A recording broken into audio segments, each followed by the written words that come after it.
8 minutes to 8. This is Breakfast on BBC Radio Leicester. Delighted to report this morning that it's official. You do love a good boozer in Leicestershire. Hoorah.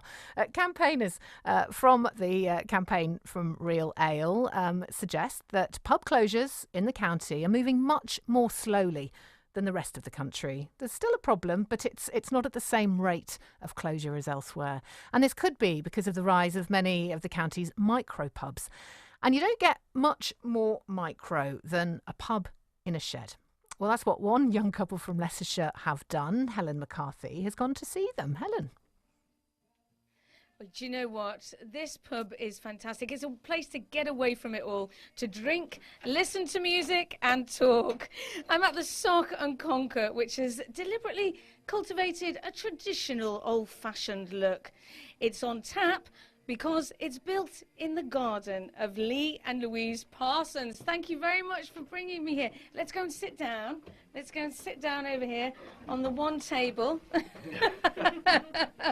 You've got your beer, Lee. Thank you. We've got tea, Louise. Yes. Now, Louise, I hear it was your idea to have a pub in the garden. Yeah, it was.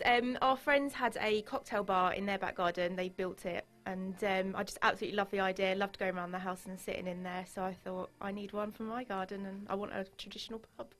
And what's been good about it? Oh, loads of friends want to come round, all family. Everyone always wants to come here and have barbecues and sit in our pub. And even if it's raining, they're in the pub.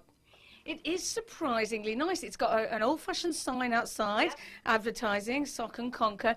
It is filled with every kind of pub memorabilia you want. We've got horseshoes here, we've got the bar, we've got tankards from the ceiling, loads of Leicester City stuff, obviously a big Leicester City, and the ceiling's starting to be filled up with old-fashioned records. We had a little bit of a mishap with that because Louise's mother and father were meant to give us a load of vinyl. If you're listening, Pete, I'm still not forgiving you. So, yes, we are going to have to search eBay for some cheap things there to fill the ceiling and get that horrible look away from it. But people are leaving stuff. Everybody who comes is giving you something. Yeah, everyone's bought into it, really. It started off as a bit of a novelty, and, well, everyone turns up saying, oh, I've bought you this for the pub, or I've stolen this for you, or something like that. So practically everything that you see here has either been given to us or kind of commandeered from somewhere. It's been very minimal in terms of the decor, the input that we've had into it. So all the signs and everything, with Christmas presents, birthday presents, that kind of thing. So, yeah, it's been great. And you've deliberately gone for the old-fashioned sort of stools, bar stools, and the velour curtains here, red. Where did you get the bar stools from and the table? We saw an eBay advert for bar stool and table, got in contact with the seller, and it turns out that it was a pub in Oakham that was closing down. The name doesn't has escaped me a little bit. But, we went over there and made them an offer, and they just wondered what we were doing with it. So we told them we were building a garden pub, and they came out of the back with a box full of glasses, beer mats, all sorts of kind of proper pub stuff that, as you can see, it's on show here now. And are there any disadvantages to having a pub in your own garden? People can get a little bit loud after one or two, generally the mother-in-law. And yeah, we do wonder what the neighbours are thinking sometimes. Do you end up being landlords, landladies? Sometimes we do. Sometimes we have to shout, get out of my pub. Last orders, get out of my pub. I love it.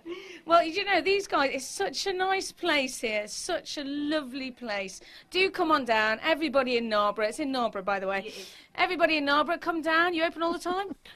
Yeah, you have to bring your own beer. That's the only caveat, just in case there's any licensing people listening. Come down, have a great time. They don't mind. That sounds great. Thank you, Helen. This is... Oh, I'll leave it there. There's Helen McCarthey, blimey, supping ale at this time in the morning. A little bit early for me. I think, an airport, isn't it? Isn't that where at this time in the morning? You can usually have a drink at that time, and then look at the trouble that can get you into as well. So there's Helen McCarthey reporting there from a novel approach to creating the pub of your dreams.